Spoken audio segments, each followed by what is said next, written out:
वधहू Y चढ़ंदे चयाई, सो लुड़ लंघियाई जिथे पारख पखियां।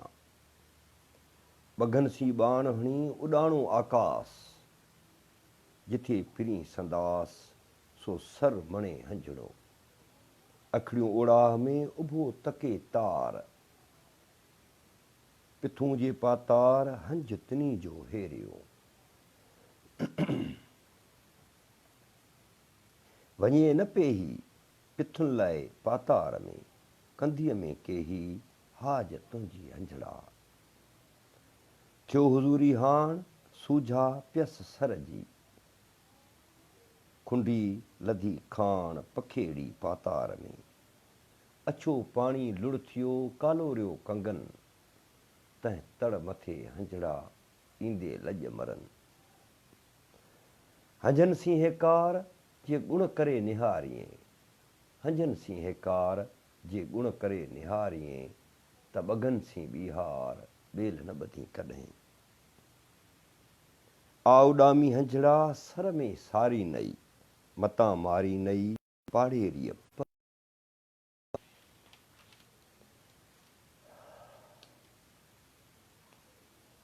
कौर पारूं पातार में भौर भिरे आकाश, ॿिन्ही संदी ॻाल्हिड़ी राज़िक आंदी रास। तंहिं इश्क खे शाबास जंहिं मोहबती मेड़ी आ। कमलेश साईं वॾियूं महिरबानियूं। कौर पारूं पातार में भौर भिरे में सुञ, ॿिन्ही संदी ॻाल्हिड़ी इश्क इह ओहञ। तोए न लही उञ जे ॿियो पीए पाण में, विया मोर मरी हंज न रहियो हिकिड़ो। वतन थियो वरी कूड़नि कांयरनि जो। महबूबो हक़ मौजूद, जिए लतीफ़, जिए सिंध ऐं जिए आलमी इंसानियत। अॼु साईं सूफ़ी ज़ुल्फ़ली साईं जिन जो हुकुम थियो आहे त सुर कारायल मां कुझु गुफ़्तगू कजे, का ॻाल्हि ॿोल कजे। लतीफ़ साईं जो फ़िकुर पंहिंजे मजमूइयत में कमाल दर्जे जो फ़िकुर आहे, जेको तमामु घणनि पासनि खे खणे थो। पर सुर कारायल जी छा ॻाल्हि कजे। सुर कारायल उन हंज पखी जे किरदार खे तइ करे थो ऐं उन ते बहस करे थो, जेको हंज पखी समुंड जे गहराइनि मां मोती मेड़ींदड़ आहे ऐं हुन जो जेको खोराक आहे उहा खोराक मोती आहिनि। पोइ जॾहिं उहो ॿघनि सां ॾिसे थो त लतीफ़ साईं जो जीउ झुरी पवे थो। उन्हनि खे कंगन सां ॾिसे थो त लतीफ़ साईं जो जीउ झुरी पवे थो। सुर कारायल दरअसल ॿिनि चइनि अहम तरीन मौज़ूअनि ते मुश्तमिल आहे ऐं उन्हनि में उहे जेके मौज़ू आहिनि, उहे मौज़ू वहदतुल वजूद जा मौज़ू आहिनि, उहे मौज़ू समाज जा मौज़ू बि आहिनि, उहे मौज़ू इनकलाब जा मौज़ू बि आहिनि। जेके माण्हू इहा राय रखनि था, जेके माण्हू इन सोच जा आहिनि त भिटाई साईं सूफ़ी शाइर आहे ऐं उन वटि समाज, इनकलाब, काइनात, जिदोजहद इन क़िस्म जूं शयूं न आहिनि, त उहे माण्हू दुरुस्तु न आहिनि, सही नथा सोचनि।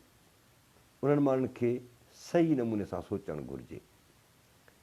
लतीफ़ साईं जो दौरु उहो दौरु आहे जेको हुकूमती सतह ते, समाजी सतह ते, सियासी सतह ते वॾी छिक ताण वारो दौरु आहे।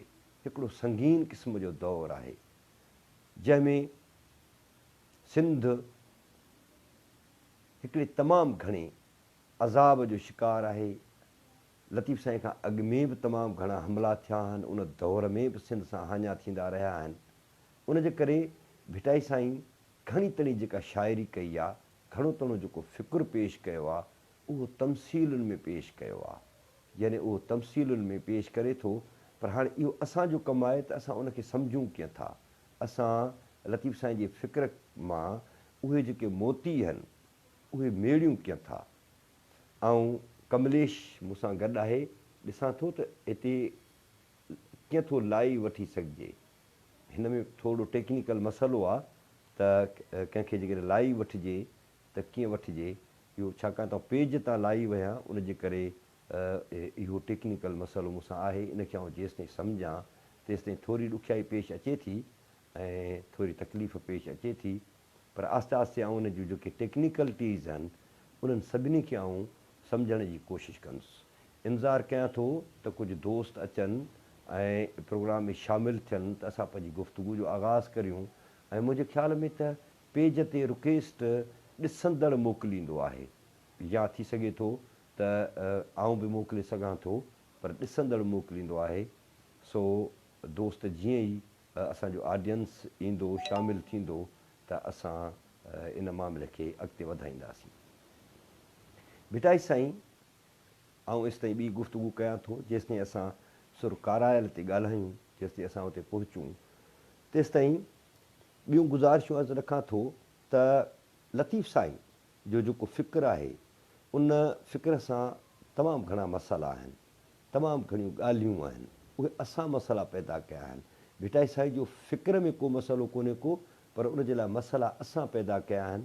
ऐं उहे मसाइला कहिड़ा आहिनि, इहा ॻाल्हि सम्झण जी आहे, इहा ॻाल्हि गौर तलब आहे त उहे कहिड़ा मसाइला आहिनि जिन जे करे लतीफ़ साईं जो जेको फ़िक्र आहे उहो पंहिंजे प्रॉपर अंदाज़ में, पंहिंजी गहराई, पंहिंजे सभिनी वुसअतुनि, पंहिंजे सभिनी अज़मतुनि ऐं पंहिंजे सभिनी उहे जेके माना ख़ेज़ उन में ख़्याल आहिनि उहो असां ताईं पहुचे न पियो। ऐं असां पंहिंजे पंहिंजे तरीक़े सां भिटाई साईं खे पेश करण जी कोशिशि कयूं पिया, पर जीअं भिटाई साईं आहे, जीअं लतीफ़ साईं आहे, जीअं जंहिं अज़मत जो धणी हू आहे, उन अंदाज़ में असीं लतीफ़ साईं खे पेश न पिया करियूं। उन जो बुनियादी जेको कारण आउं सम्झां थो, ॻाल्हि तमामु ॻरी आहे, थी सघे थो इन ते तमामु घणी तनक़ीद थिए, पर उनजी जेका बुनियादी ॻाल्हि आहे उहा इहा आहे त भिटाई साईं जो जेको रिसालो आहे, जेको कलाम आहे, उनजी तरतीब बि दुरुस्त थियल न आहे। जेतिरा बि रिसाला आया आहिनि उन में उन रिसालनि जी जेका तरतीब आहे उन केतिरनि माण्हुनि त पंहिंजी पंहिंजी मर्ज़ीअ, पंहिंजे पंहिंजे फ़िक्री मंशाउनि मूजिबि उनजी तरतीब रखी आहे, पर ॿियनि बि जीअं उन्हनि खे बैत मिलंदा विया आहिनि उन बैतनि जी सिहत खे ॾिसंदे ऐं उहे बैत रिसाले में शामिलु कंदा विया आहिनि। पर कहिड़ो बैत कंहिंसां मैच करे थो, कहिड़े सुर सां मैच करे थो, उन बैत जो ख़ुदि दर्जो कहिड़ो हुजणु खपे, इन्हनि शयुनि जो बिन्य ख़्यालु न रखियो वियो आहे। नतीजे में लतीफ़ साईं जो जेको फ़िक्र आहे उहो मिक्स, यानी घुंझल ऐं मिक्स शिकिल में असांजे साम्हूं आहे ऐं असां उनखे प्रॉपर अंदाज़ में सिर्फ़ु इन जे करे न पिया सम्झी सघूं। तंहिं करे इन शइ जी बिल्कुलु अशद ज़रूरत आहे, इंतिहाई घणी ज़रूरत आहे त भिटाई साईं जे सिलसिले में असांजा जेके आलिम आहिनि, असांजा जेके मुहक़िक़ आहिनि ऐं असांजा जेके तहक़ीक़दान आहिनि, उहे हिकु दफ़ो वेहनि, का कमेटी ठहे ऐं कमेटी ठहण खां पोइ उहो बि तइ कनि त भिटाई साईं जे रिसाले खे कीअं तरतीब ॾिजे। नंबर 1 त उनजे सुरनि खे कीअं तरतीब ॾिजे। नंबर 2 त उन्हनि सुरनि अंदरि जेके बैत आहिनि, मिसाल तौरु हिकिड़ा अहिड़ा बैत आहिनि जेके कल्याण जा बैत आहिनि, उहे मौजूदु त कल्याण में आहिनि पर उहे बैत दरअसल कल्याण जा कोन्हनि। हिकिड़ा बैत आहिनि जेके श्री राग में मौजूदु आहिनि पर उहे श्री राग जा बैत कोन्हनि, उहे कंहिं ॿिए सुर जा बैत आहिनि।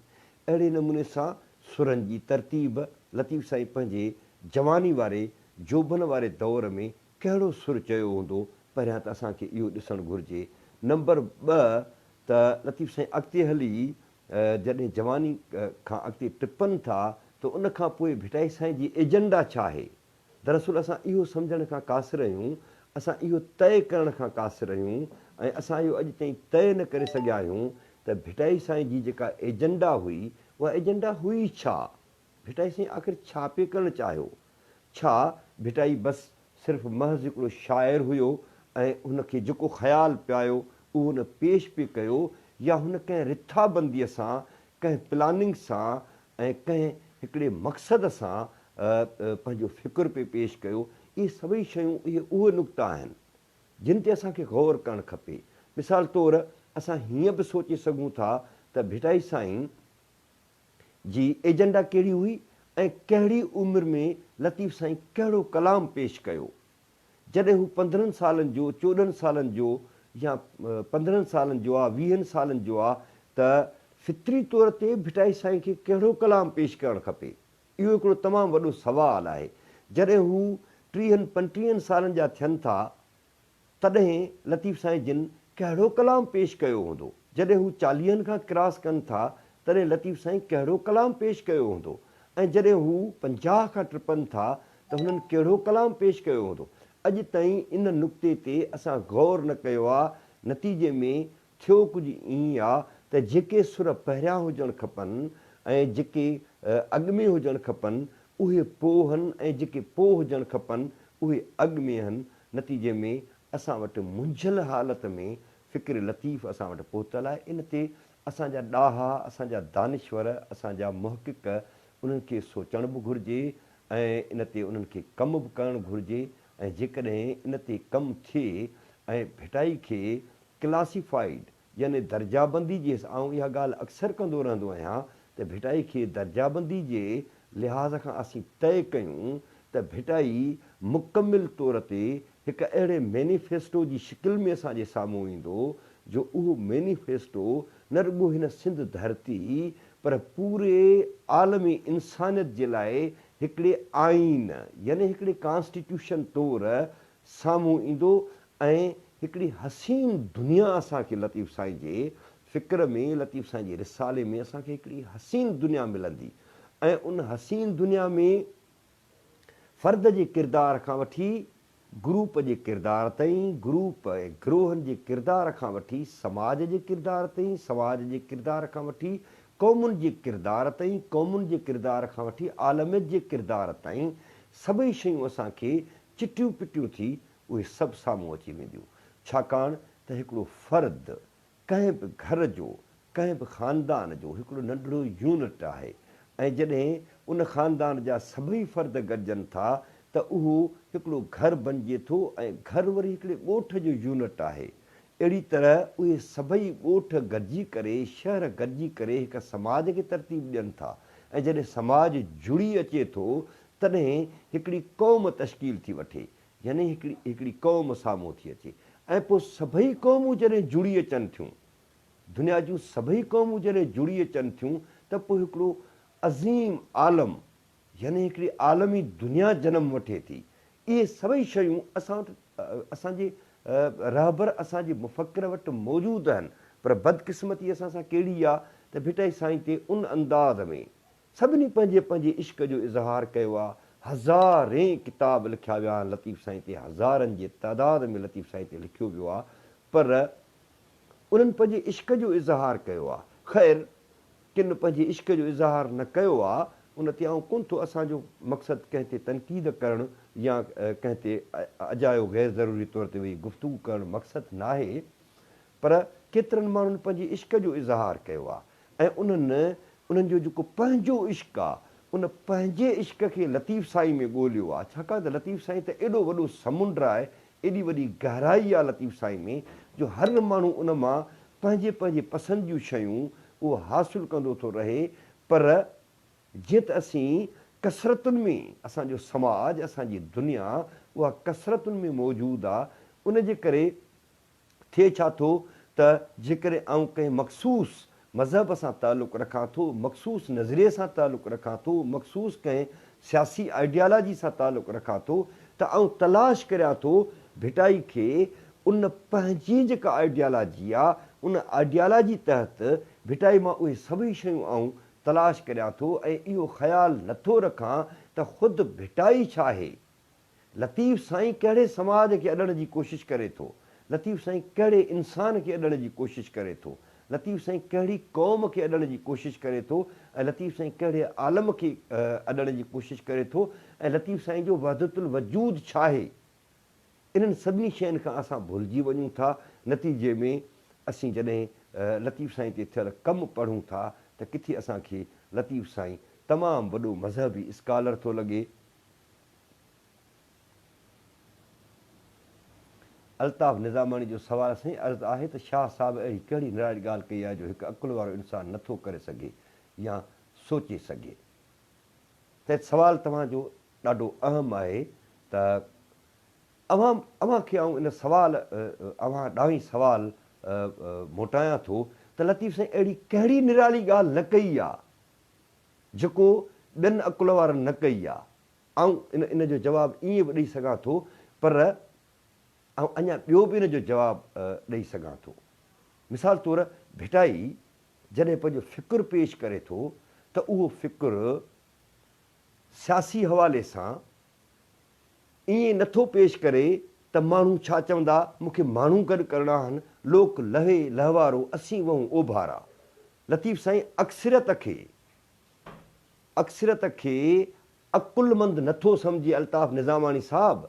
उहो चवे थो त अक्सरत हमेशह सिधे रस्ते ते नाहे हूंदी ऐं फ़लसफ़े जा इहे तमामु घणा ख़्याल ॿियनि फ़लसफ़नि बि पेश कया आहिनि त अक्सरत सिधे रस्ते ते नाहे हूंदी, हमेशह अक़लियत सिधे रस्ते ते हूंदी आहे। ऐं पोइ अक़लियत जो इहो कमु हूंदो आहे त उहा अक्सरत खे सिधे रस्ते ते आणण जी कोशिशि करे ऐं हिकिड़े अहिड़े समाज जी अॾावत करे जेको समाज सभिनी जे लाइ क़ाबिल क़बूल हुजे, जेको समाज बराबरीअ वारो समाज हुजे, जंहिं समाज में का बि ज़्यादती न हुजे, को बि ज़ुल्म न हुजे, को बि जबर न हुजे, जंहिंमें वहदतुल वजूद जो जेको फ़िक्रु आहे।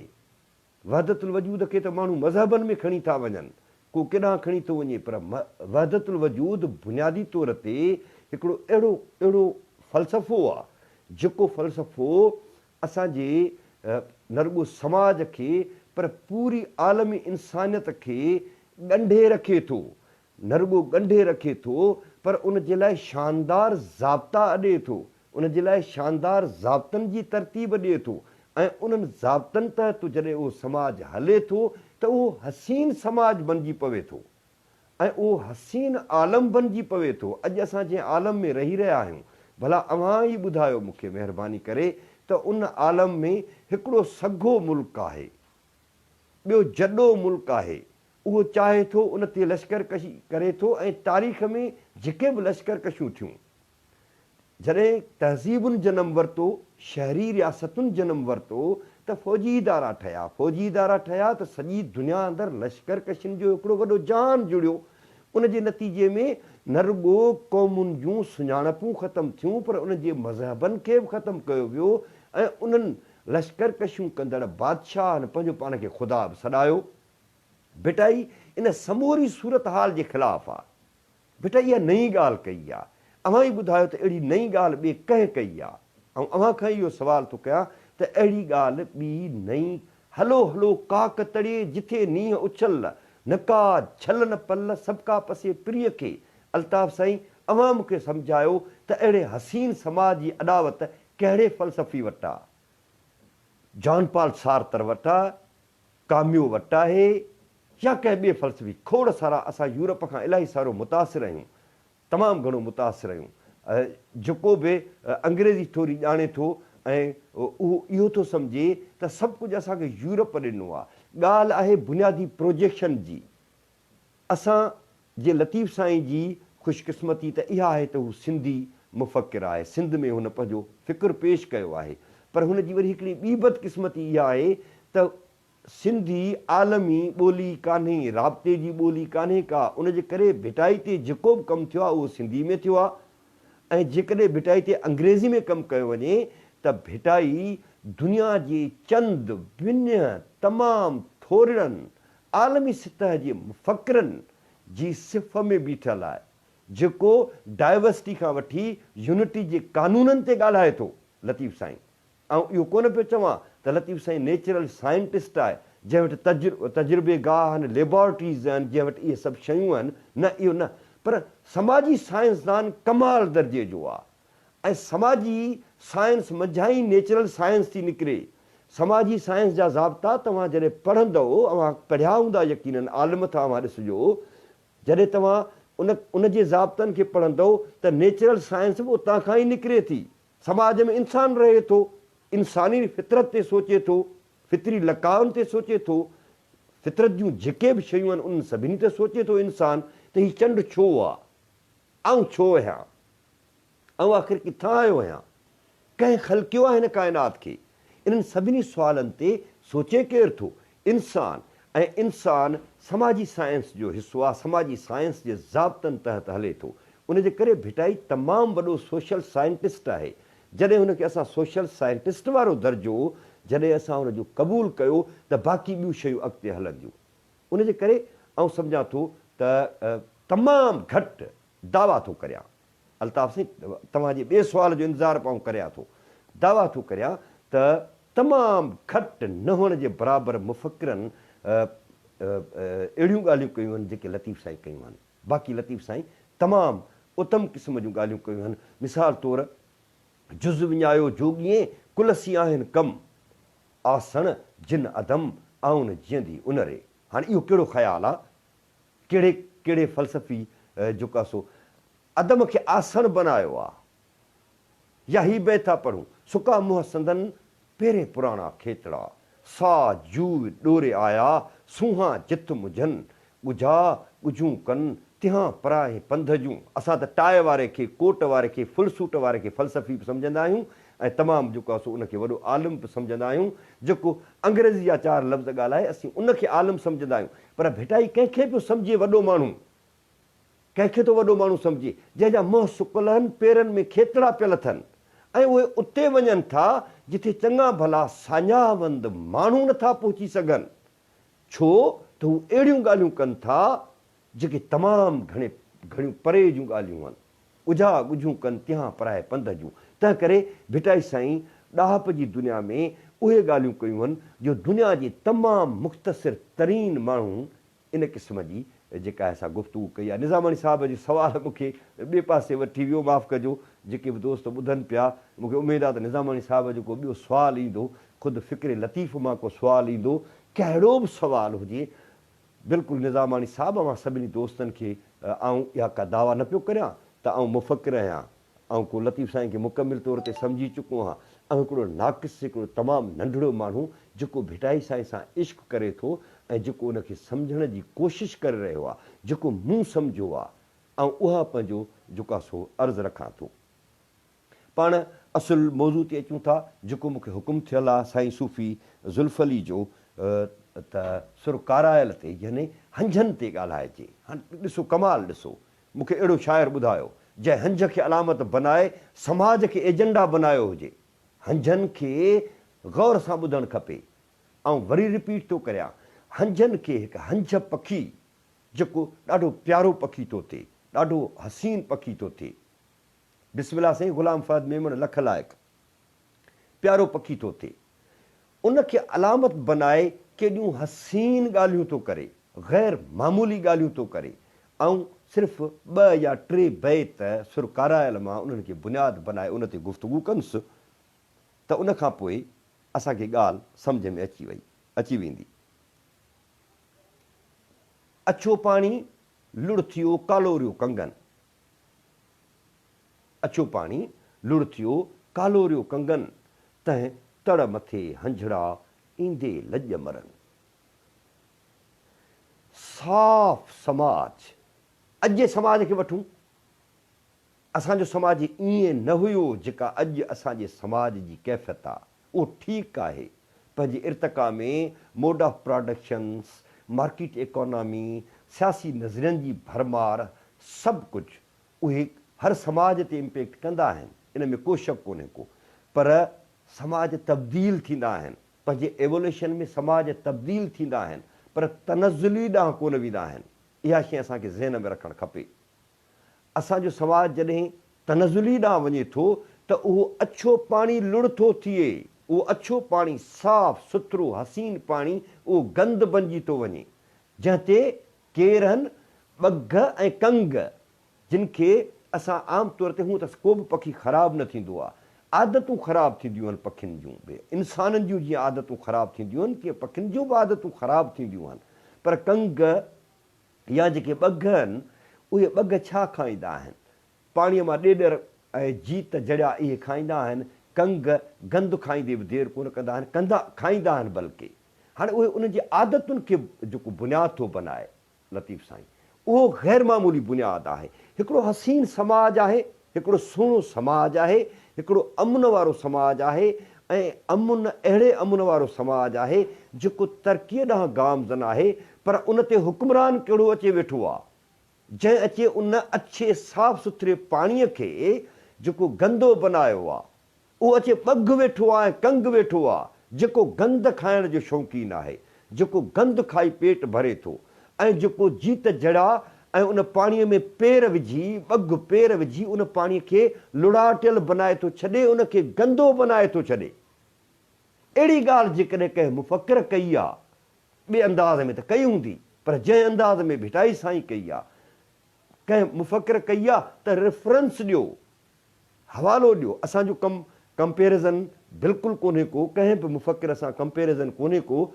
मुंहिंजो महबूब तारक हयात लाशारी, वाह वाह, महबूब साईं आहे। साईं अमी बिल्कुलु बजा फरमाए, समाज बिगड़ण सां बुरायूं उणायूं आम थींदियूं आहिनि। लख लाइक़ु महबूब साईं, लख लाइक़ु तव्हांखे इंडोर्स कयो, तव्हांजा लख लाइक़ु। त मूं इहो पियो अर्ज़ु कयो त इन बैत खे असीं जेकॾहिं वठूं त अछो पाणी लुड़ थियो, कालोरियो कंगन, तंहिं तड़ मथे हंजड़ा ईंदे लॼ मरनि। हाणे जंहिं साफ़ सुथरे समाज खे अची कावनि जहिड़नि ऐं ॿगनि जहिड़नि हुकुमराननि अची गंदो बनायो आहे, उते हंज जहिड़ो हसीन पखी जंहिंजी खुराक मोती आहे, उहो हसीन पखी उते ईंदे लॼ थो मरे। त उन गंद में वञा कीअं? हू त हुस्न जो पूॼारी आहे, हू त सूंहं जो पूॼारी आहे, हू त उन समाज उन हसीन समाज जी तक़ाज़ा करे थो, ऐं उन हसीन पाणीअ जी तक़ाज़ा करे थो। पाणी माना समाज, उन जी तक़ाज़ा करे थो। जंहिं समाज में का ऊच नीच न हुजे, जंहिं समाज में हेकड़ाई जो जहान हुजे, वननेस हुजे, जंहिं समाज में वहदतुल वजूद हुजे, जंहिं समाज में असां सभु हिकु हुजूं, उन में को बि मुतबर ख़ान, को बि ग़रीब, को बि अमीर, को बि घटि, असां त ज़ातियुनि पातियुनि में विरहाया पिया आहियूं। असां अक्सर इहो चवंदा आहियूं फलाणी जेका ज़ात आहे, उहो उन ज़ात जा धंधा बि ॿुधाइणु शुरू कंदा आहियूं। असां माना पस्तीअ जी उन इंतिहा ते पहुतल आहियूं, जंहिंमें असां कंहिं मख़सूस ज़ात जा धंधा, अदा हिन ज़ात जो ई धंधो आहे, अदा फलाणी ज़ात जो ई धंधो आहे। असीं त ज़ातियुनि में विरहायल आहियूं। त अहिड़ी धपारी सिचुएशन में, बदबू ॾींदड़ सिचुएशन में भिटाई साईं उन हंज जी ॻाल्हि करे रहियो आहे, जेको उन ख़ुशबू, उन साफ़ सुथरे पाणीअ जो मुतलाशी आहे। जंहिं साफ़ सुथरे पाणीअ में हूंदो छा, इन शइ खे सम्झण जी ज़रूरत आहे। उन साफ़ सुथरे पाणीअ में ई उहे मोती मिली सघंदा, ऐं उहे मोती जॾहिं हू मिलंदा त उहे मोती उन समाज खे हसीन बनाईंदा, उन समाज खे सुहिणो बनाईंदा। ॻाल्हि रुॻो हिते थोरी थी ख़तमु थिए, अॻिते बि लतीफ़ साईं उहो लुड़ाटियल जेको पाणी आहे, उहो जेको समाज आहे असांजो, लुड़ाटियल जेको समाज आहे असांजो, उन समाज मुतलक़ उन समाज खे बि हिदायत करे थो। हंजन सी हेकार जे गुण करे निहारियईं, अल्लाहु अकबर। हंजन सी हेकार जे गुण करे निहारियईं, त ॿगनि सी ॿिहार ॿेल न ॿधी कॾहिं। भिटाई साईं कंहिंखे मुखातिबु आहे? मुंहिंजा महबूबो, भिटाई साईं कंहिंखे मुखातिबु आहे? हंजन सी हेकार जेकॾहिं पंहिंजे सचे रहबर ॾांहुं गुण वारे अंदाज़ में, न्याज़ निवड़त वारे अंदाज़ में उन ॾांहुं जेकॾहिं निहारी, त पोइ ॿगनि सां तुंहिंजी दोस्ती ई कान थींदी। जीअं असां जूं ॿगनि सां दोस्तियूं आहिनि, कंगनि सां असांजूं दोस्तियूं आहिनि, जीअं असां कंगनि सां दोस्तियूं रखियो वेठा आहियूं। नतीजे में थिए छा पियो? गौर कयो, पंहिंजे ई समाज ते गौर कयो त जिन कंगनि खे असां वञी उन्हनि कुर्सियुनि ते विहारियो आहे, जिन कंगनि खे असां पंहिंजो हुकुमरान बनाए छॾियो आहे, सिधी ॻाल्हि करियां, हुकुमरान बनाए छॾियो आहे, उन्हनि कंगनि असांजे हिन समाज खे, यानी साफ़ सुथरे पाणीअ खे कहिड़ी उन जी हालति बनाई आहे। पर जेकॾहिं असां पंहिंजनि उन्हनि हंजनि खे उन्हनि जी पोइलगी करियूं, ऐं उन्हनि जो जेकॾहिं असीं उन जे हुस्न, उन जी हैसियत, उन जे इल्म इदराक ऐं उन जे नियतुनि ऐं उन जे इरादनि खे असां जेकॾहिं सम्झण जी कोशिशि करियूं, ऐं जेकॾहिं सम्झी वञूं, त पोइ ॿगनि सां असांजी दोस्ती न रहंदी। असीं ॿगनि सां दोस्ती ख़तमु करे छॾींदासीं। सॾे थो भिटाई, आ उॾामी हंजड़ा सर में सारी नई मतां मारी नई पाड़ेरी पह करे। वो हंज अच बेटा साईं रुगो बयानिया शाइर ना है त समाज जो तजियो करे छॾे, समाज जो बयान करे छॾे, समाज जूं शिकिलियूं असांखे ॿुधाए छॾे, उन जा रंग ढंग असांखे ॿुधाए छॾे। रुगो बयानिया शाइर कोन्हे को, बयान करे थो, उन खां पोइ उन जा हल ॿुधाए थो, उन खां पोइ सम्झाए थो त छा करणु घुरिजे, कीअं करणु घुरिजे। उहो जेको हंज आहे, जेको असांजे समाज में मौजूदु आहे, उहो अकेलो आहे, तनहा आहे। हंज जीअं त सच आहे, हंज जीअं त सच आहे ऐं सचाई तनहा थींदी आहे। इहो उसूल आहे, सचाई तनहा थींदी आहे। भला नंढिड़ो मिसाल था वठूं, अॼु बि जेको सचो इंसानु आहे, न रिश्वत थो वठे, न बेईमानी थो करे, न इख़लाक़ी पस्तीअ जो शिकार आहे, न ॿिया के हुन में ऐब आहिनि, उहो तनहा न आहे त ॿियो छा आहे। जिन करप्शन, बेईमानियूं, बदमाशियूं, बद अख़लाक़ियूं करे वॾियूं वॾियूं लैंड क्रूज़र वरितियूं, वॾियूं वॾियूं गाॾियूं वरितियूं, उहे ई असांजा बचनि जा ऐं नंगनि जा फ़ैसिला वेठा था कनि। उन्हनि खे ई असीं झुकी मिलूं था, उन्हनि खे ई असीं पेरे पई मिलूं था।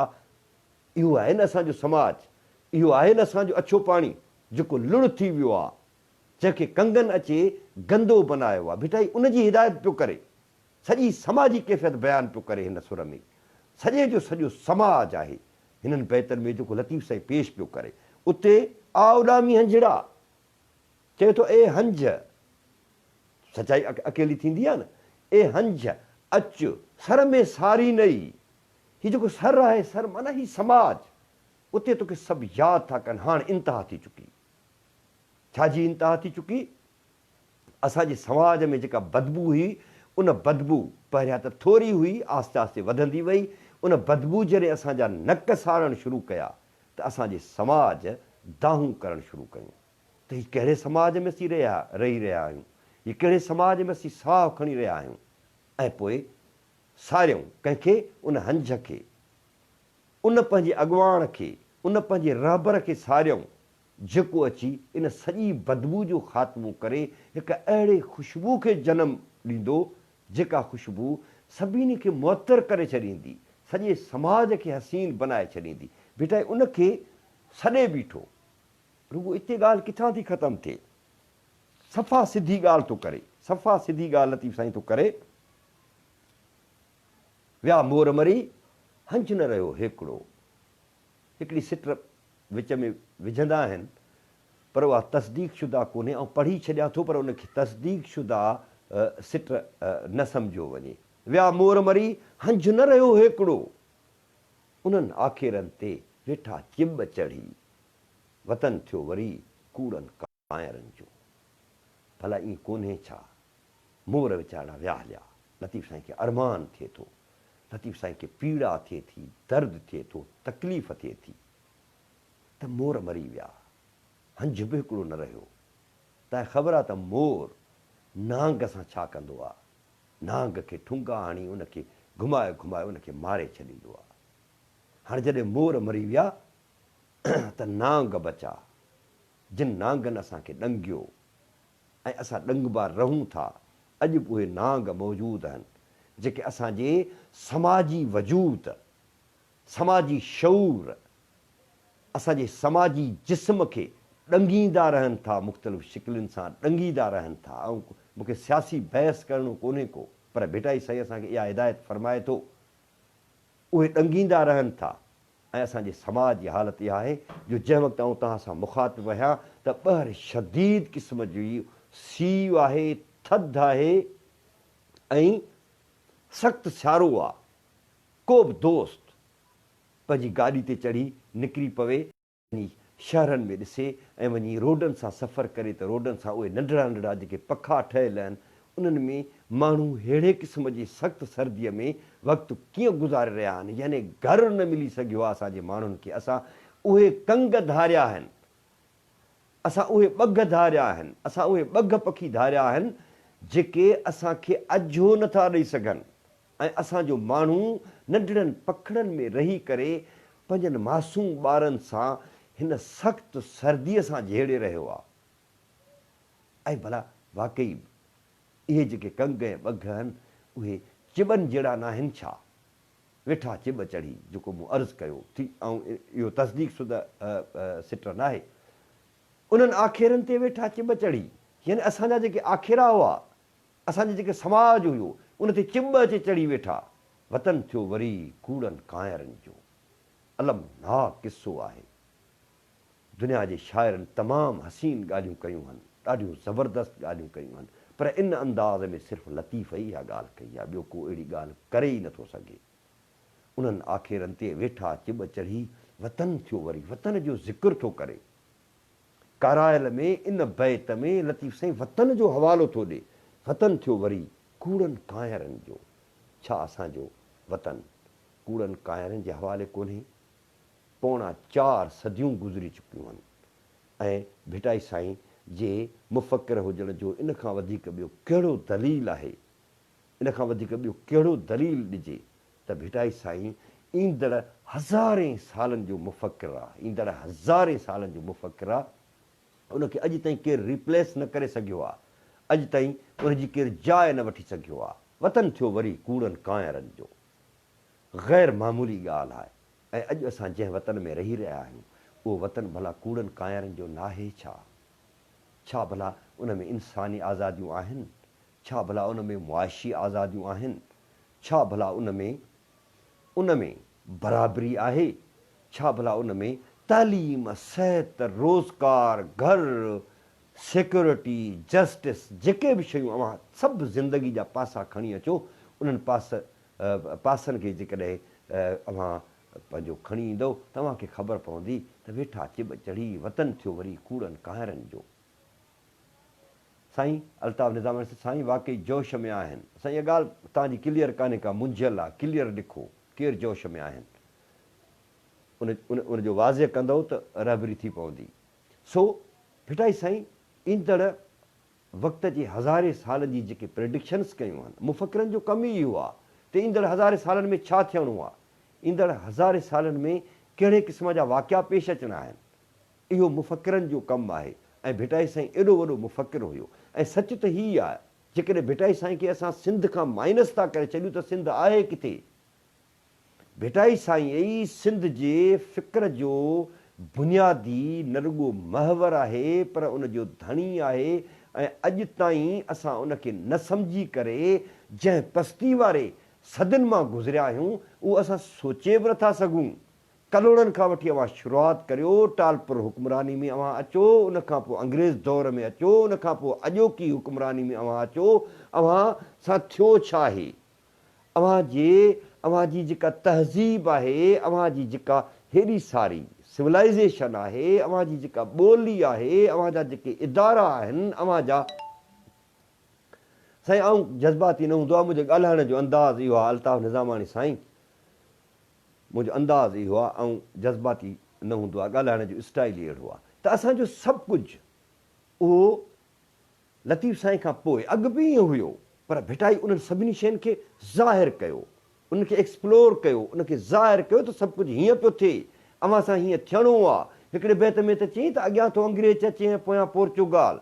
कलोड़नि जे दौर में सिर्फ़ु नंढड़ी हिकिड़ी कोठी ठही हुई, कारोबार जे लिहाज़ खां बहानो करे आया हुआ त असां कारोबार कंदासीं कि 2-3 अंग्रेज़ आया हुआ, उन्हनि जी कोठी ठाही त लतीफ़ साईं खां दाह निकिरी वई। एॾो वॾो मुफ़क्किर हुयो, एॾी वॾी सम्झ, एॾी वॾी दानिश जो धणी हुयो, जो लतीफ़ साईं खां दाह निकिरी वई त अॻियां थो अंग्रेज़ अचे ऐं पोयां पोर्चुगाल।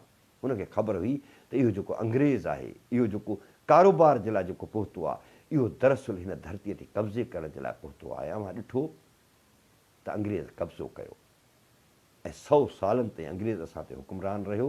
ऐं उनखां पोइ जेको तिर्ज़े हुकुमरानी असांजी रही, उहा तिर्ज़े हुकुमरानी बि उहा अंग्रेज़ी स्टाइल वारी रही। नतीजे में अॼु ताईं इंसाफ़ जे लाइ तड़पी रहिया आहियूं, ॿिनि वक़्तनि जी मानी जे लाइ तड़पी रहिया आहियूं, तहफ़ुज़ जे लाइ तड़पी रहिया आहियूं, ज़िंदगी जे हर मामले जे लाइ तड़पी रहिया आहियूं। जेको भिटाई साईं पौणा 4 सदियूं अॻु में असांखे चई वियो हुयो, उन जे लाइ अॼु बि असीं तड़पी रहिया आहियूं। असांखे हिदायतूं करे वियो हो, पर बदकिस्मत आहियूं असां ॾाढा। असां साईं अनीस साईं सदा मौजूदु, तनहा खुसो साईं, वॾी महिरबानी। भिटाई साईं जंहिं वक़्तु इहो शहर चयो, उन वक़्तु सिंध ते हुकुमरान केरु हुयो? साईं नाले भाई ॾाढो अहम सुवालु कयो अथव। हाणे भिटाई साईं जी जेका उमिरि हुई उहा 63 वरिया उमिरि हुई।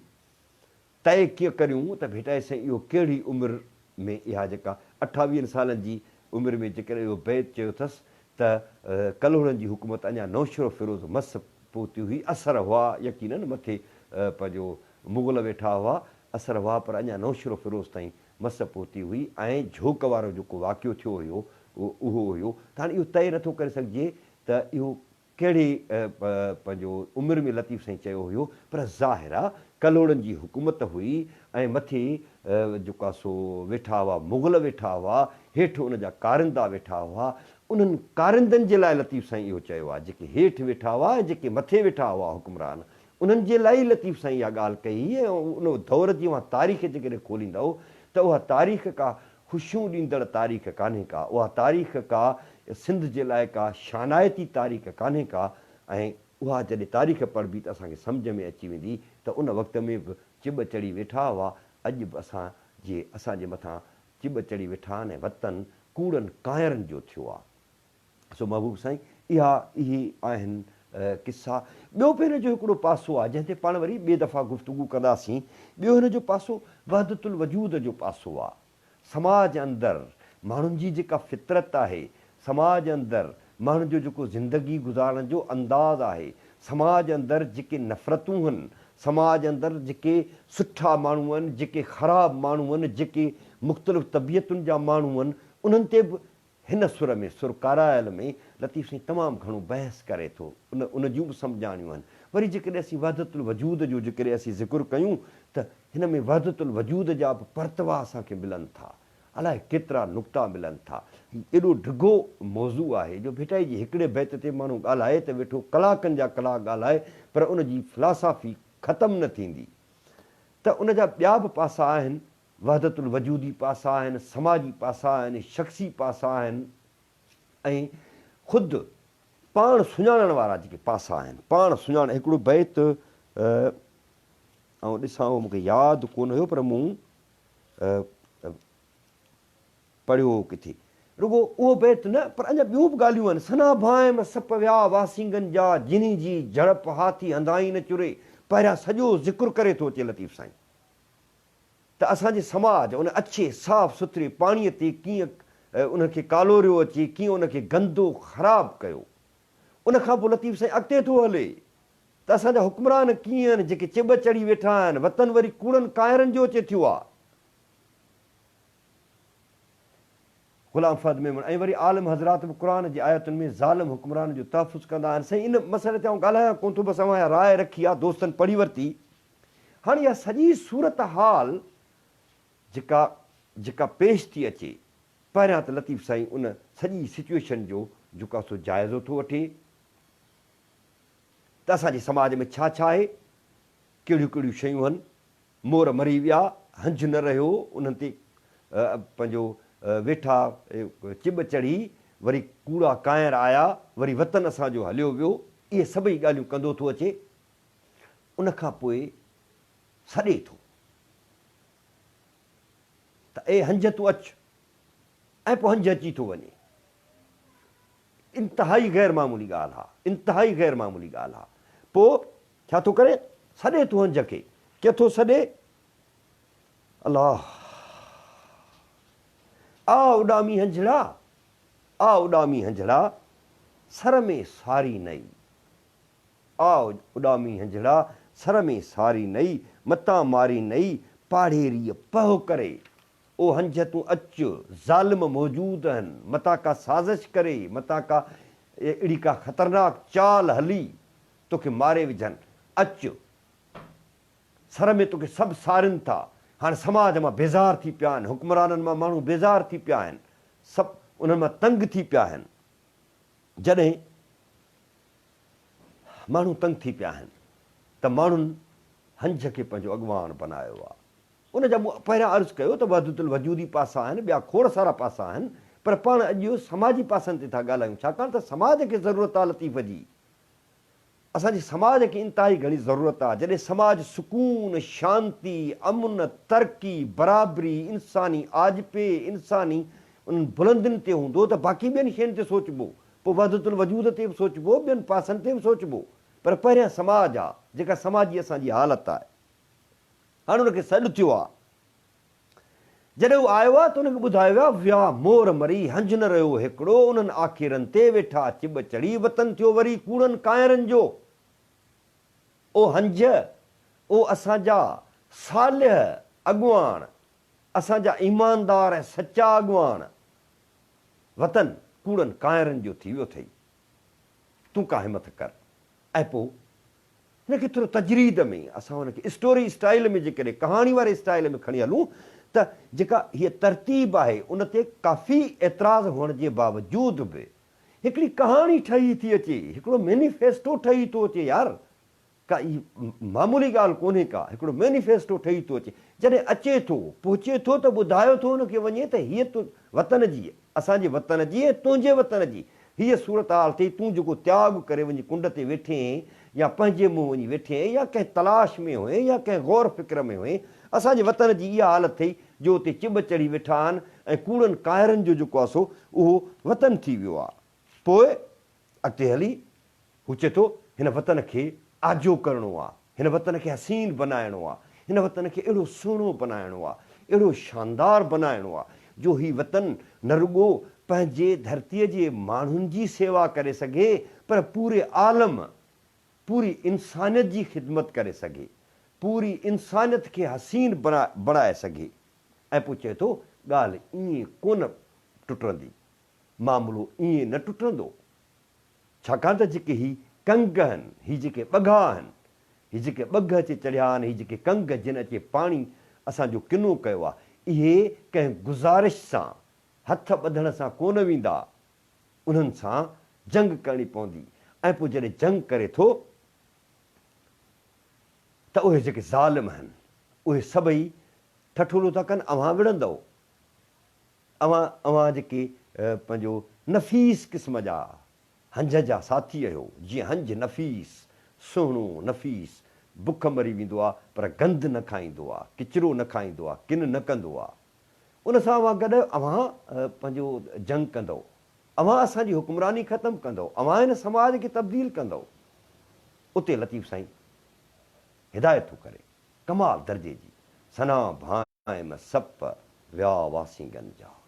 तूं असांखे ईअं मामूली थो सम्झी, सनो थो सम्झी, असीं उन्हनि नांगनि जा ॿच्चा आहियूं जिन्ही जी झड़प हाथी हंधाई न चुरे, तहीं कुझु बि न आहियो ज़ालिमो, तव्हां त का शइ कोन हुयो। असांजे हिकिड़े ॾंग सां, असांजी हिकिड़ी झड़प सां हेॾो सारो हाथी फाको करे किरंदो आहे, ज़मीन दोस्त थी वेंदो आहे, तव्हां त कुझु बि न आहियो।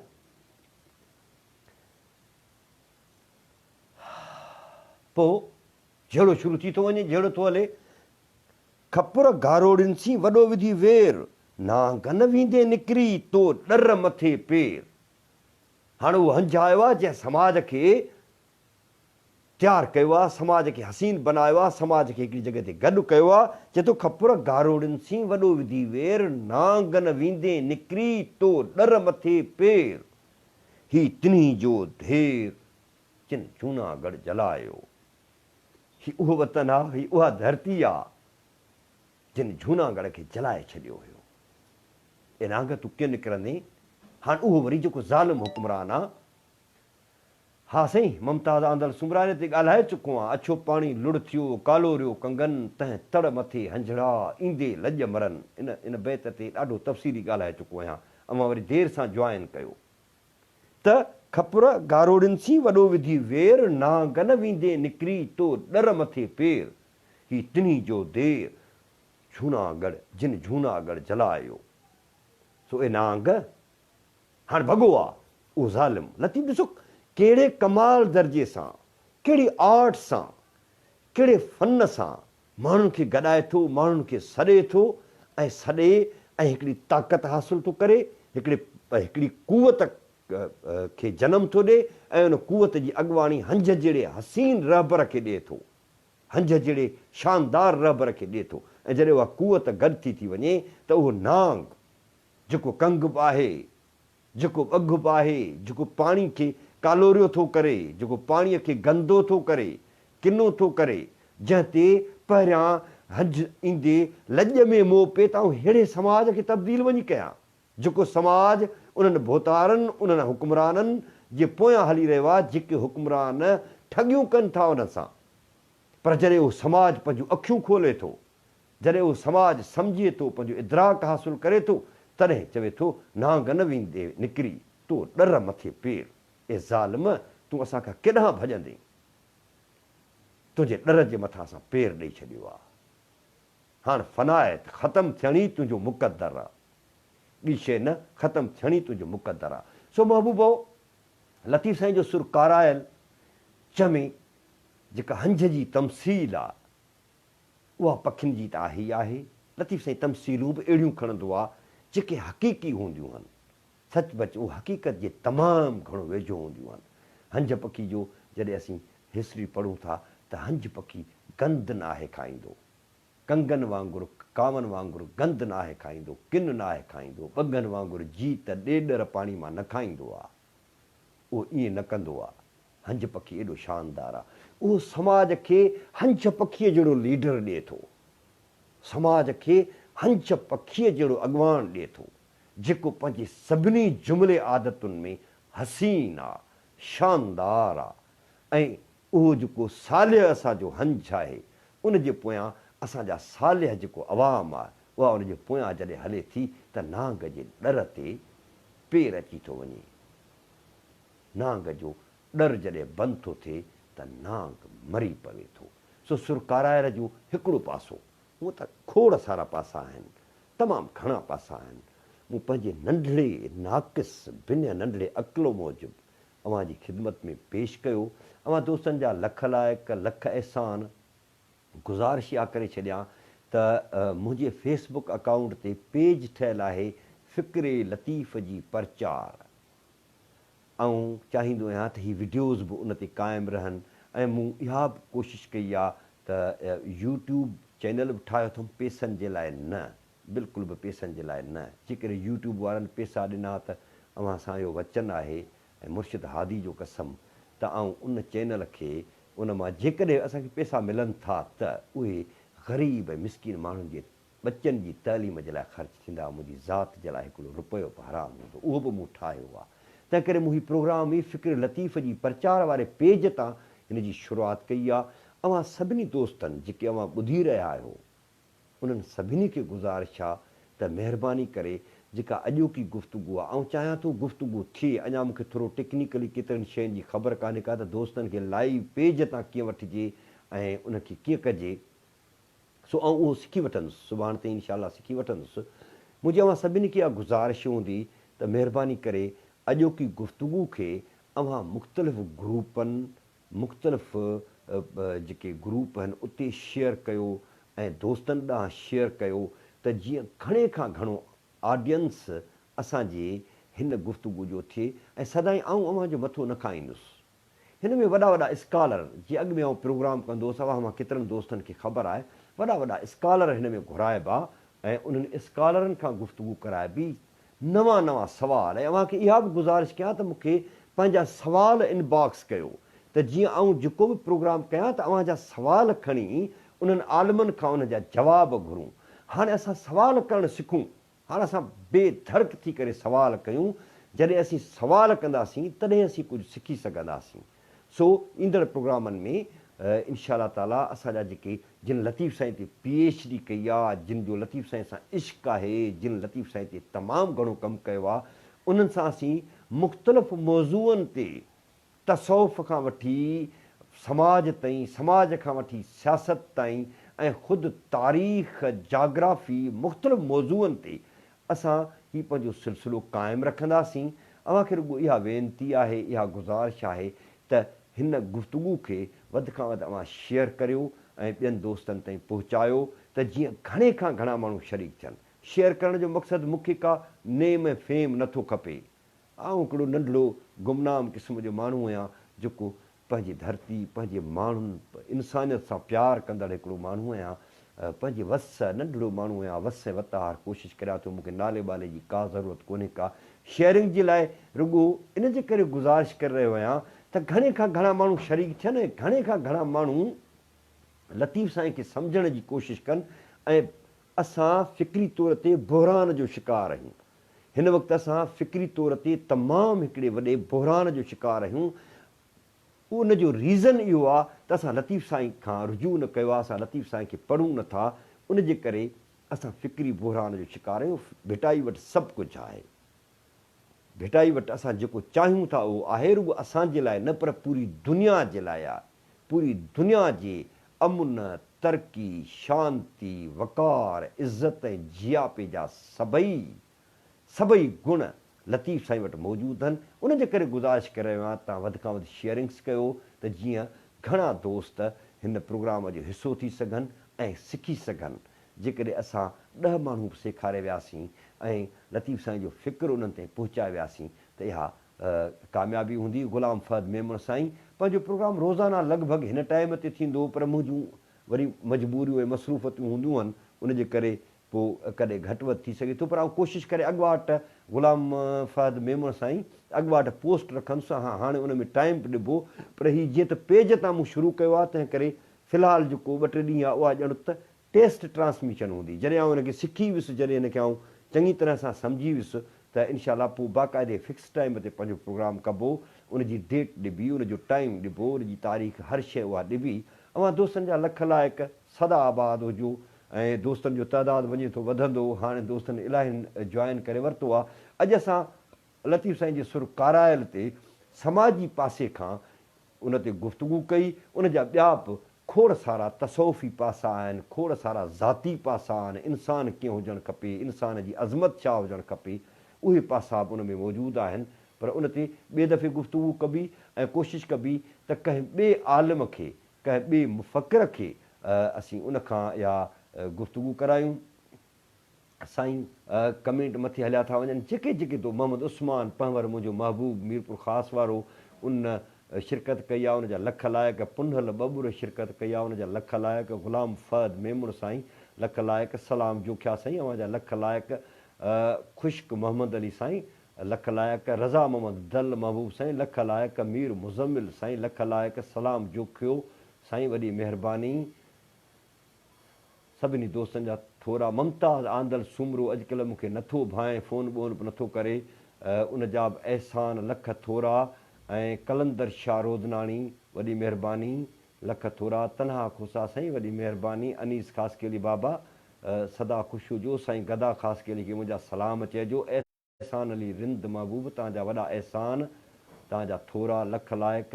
अरबाब इब्राहिम राहिमू वॾी महिरबानी साईं। ग़ुलाम रसूल चांडियो जेको मुंहिंजो नाले भाई आहे, उनजा बि अहसान जेके आउं ॾिसी सघां पियो, उनजा नाला वठां थो। ॿिया मथे हलिया विया आहिनि कमेंट्स, जेकॾहिं आउं कंहिंजो नालो नथो। ख़ूब चंद राय लख लाइक, लख अहसान। ज़ुल्फ़कार चांडियो वॾी महिरबानी। दोस्तो, जिन जिन शिरकत कई अॼोके प्रोग्राम में, उन्हनि जो आउं अहसानमंद, जिन जा नाला न वठी सघियो आहियां, उन्हनि खां माफ़ी थो वठां। ऐं छाकाणि त उहे कमेंट मथे हलिया विया आहिनि। अशरफ लुंड साईं, साईं ख़ुशि हुजो, आबाद हुजो। क़ुर पढ़ो साईं। बिल्कुलु क़ुर शरीफ़ पढ़ंदासीं, यकीननि क़ुर शरीफ़ पढ़ंदासीं। क़ुर असांजो काइनाती किताबु आहे, रब जी ज़ात जो किताबु आहे, उनखे पढ़िबो अशरफ साईं। बिल्कुलु पढ़ंदासीं ऐं पढ़ंदो बि आहियां। अव्हांखे चाहियो त हिन पासे मुंहिंजी लाइब्रेरी आहे, ऐं अव्हांखे उनजो दीदार करायां। उते मूं वटि क़ुर शरीफ़ तर्जुमे सां 3 जुल्दनि में मौजूदु आहे अशरफ लुंड साईं, ऐं उनजो तव्हांखे दीदार कराए थो छॾियां। अव्हांजी महिरबानी सभिनी दोस्तनि जी। अशरफ लुंड अलबस्ती वालेकुम सलाम साईं, रहमतुल्लाह साईं बि आया आहिनि, उन्हनि जूं बि महिरबानियूं। हीअ अव्हां जेकॾहिं ॾिसी रहिया आहियो, त हीअ मुंहिंजी हिकिड़ी नंढड़ी लाइब्रेरी आहे, जेका जिथे मूं वटि क़ुर शरीफ़ जा 3 जुल्द, 3 जुल्दनि में क़ुर शरीफ़ मूं वटि मौजूदु आहे।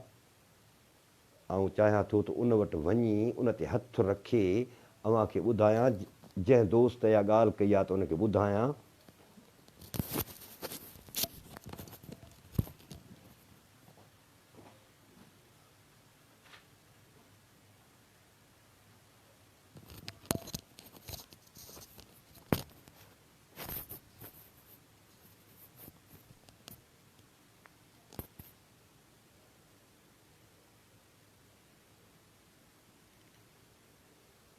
बाबू साईं इहो कंहिं दोस्त चयो त क़ुर शरीफ़ पढ़ंदा कयो, उनजे करे मूं हुनखे ॾेखारियो त मूं वटि माना सां 3 जुल्दनि में क़ुर शरीफ़ मौजूदु आहे ऐं आउं उहो पढ़ंदो आहियां ऐं हर किताबु पढ़ंदो आहियां।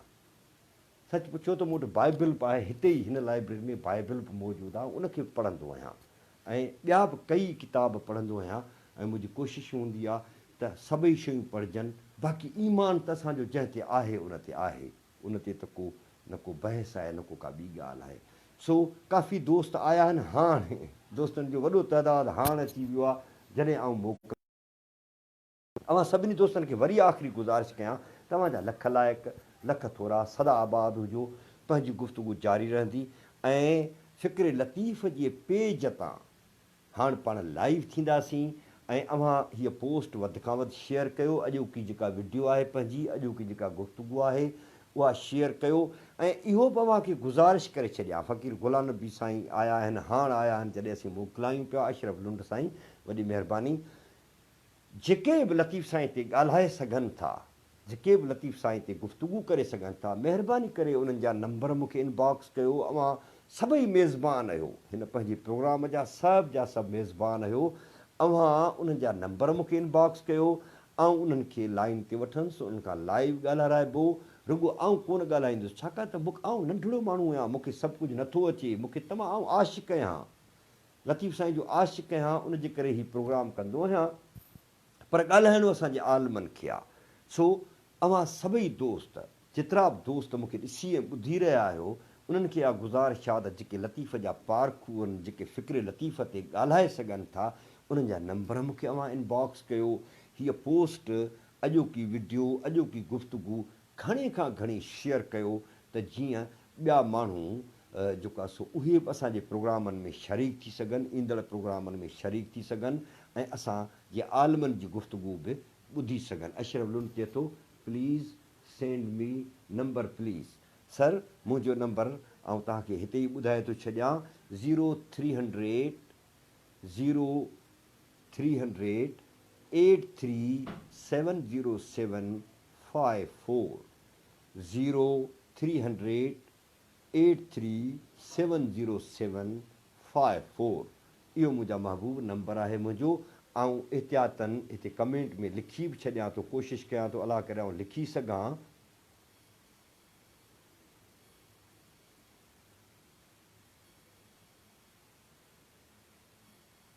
मूं पंहिंजो नंबर लिखी छॾियो आहे, इन ते मूंखे तव्हां मुख़्तलिफ़ जेके मुफ़क्किर आहिनि असांजा सिंध जा, उन्हनि जा मोकिलियो त उन्हनि खे पाण लाइन ते वठंदासीं, उन्हनि ते पाण कचहरी कंदासीं। मुमताज़ आंदल साईं ॾाढो बेवफ़ा थी वियो हुई मुंहिंजा महबूब, कॾहिं कॾहिं यादि कंदो कर साईं बदर सूमरे जे ॻाल्हियुनि ते न लॻ, ऐं फ़क़ीर माण्हू आहियां बाबा, यादि कंदो कर मुंहिंजा राणा, सदाईं आबाद हुजो।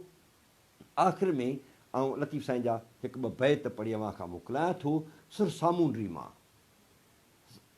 अशरफ लुंड साईं मूं लिखी छॾियो आहे नंबर पंहिंजो, अव्हां जे करे मूं लिखी छॾियो आहे 0300 83707540, 0300 83707540।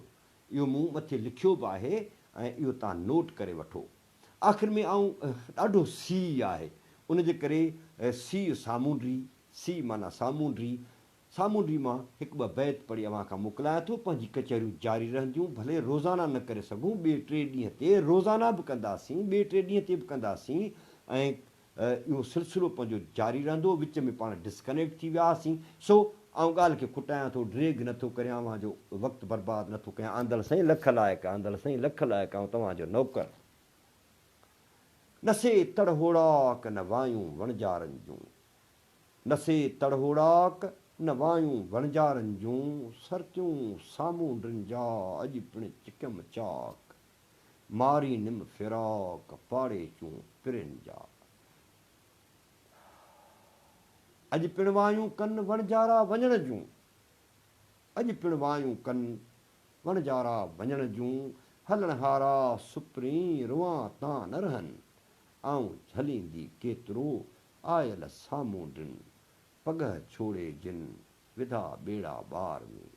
सामूंडी को संग आहे गूंदर गाॾवां, सामूंडी को संग आहे गूंदर गाॾवां, अंगनि चाढ़े अंग वियो वणजारो ओहरे सेई जोभन ॾींहं जॾहिं सॼण सफ़र हलिया सेई जोभन ॾींहं जॾहिं सॼण सफ़र हलिया रुआं रहनि न सुप्री आयल करियां कीअं मूंखे चाढ़े चीं वियो वणझारो ओहरे। फ़क़ीर गुलाम नबी लख लाइक़ बाबा लख लाइक़ लख कुर्ब हक़ मौजूद जिए लतीफ़ जिए सिंध जिए आलम इंसानियत।